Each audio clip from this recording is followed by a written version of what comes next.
ইতালিতে কিন্তু এখন হালকা হালকা ঠান্ডা পড়ে যাচ্ছে, তো একটু বাইরে যাব, রেডি হচ্ছি।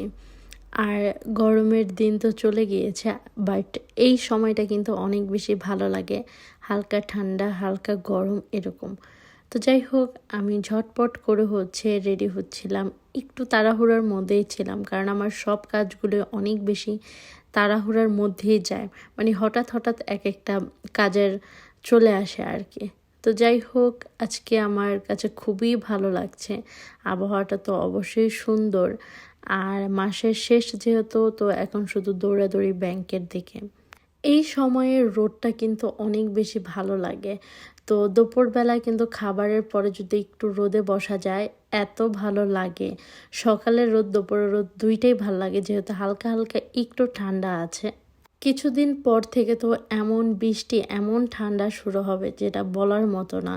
তো তখন বাইরে যেতে একটুও ভালো লাগে না। আর বৃষ্টি বাতাস ঠান্ডা সব কিছু একসাথে একদম গুলিয়ে যায়। তো এরপর একটু এক্সপার্টও গিয়েছিলাম, দেখলাম নতুন নতুন কিছু জিনিস। তো সে জায়গা থেকে কেনাকাটা করে তারপর বাসার দিকে রওনা দিয়েছি, কারণ বাসায় আবার মেহমান আসবে। বিকেলের টাইমটা যখন অফিস ছুটি হওয়ার সময় থাকে, তখন কিন্তু এরকম ছোট ছোট জ্যাম কিন্তু দেখাই যায়, মানে একটু লেট হয় আর কি। বাসায় মা খুবই মজার খাবার বানিয়েছে, ভাইয়া আসবে সেই জন্য। আর ভাইয়া মানেই তো ভর্তা। ভাইয়া অনেক বেশি ভর্তা পছন্দ করে, তো ভাইয়ার জন্য ভর্তা।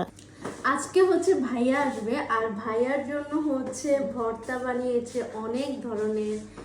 এবং এই জায়গায় পটল ভাজছে, তারপরে বেগুন ভেজেছে।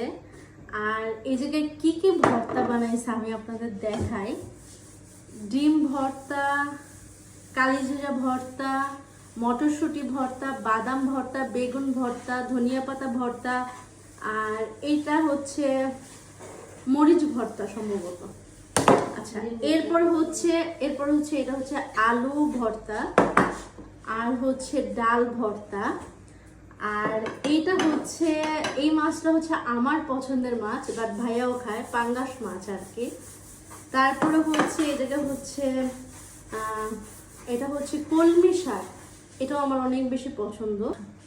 এই জায়গায় স্পেশাল ভাইয়ার জন্য খুদের বোয়া। এইটা মানে ভাইয়া খাইতে চাইছে আর কি, ওইবার কাঁচা ভাত রান্না করছে, তো তখন ভাইয়া বলছে যে আমার জন্য খুদের বোয়া রান্না করবেন। তো এই জায়গা থেকে আমি প্রথমে নিব আলু ভর্তা, যেটা আমার অনেক বেশি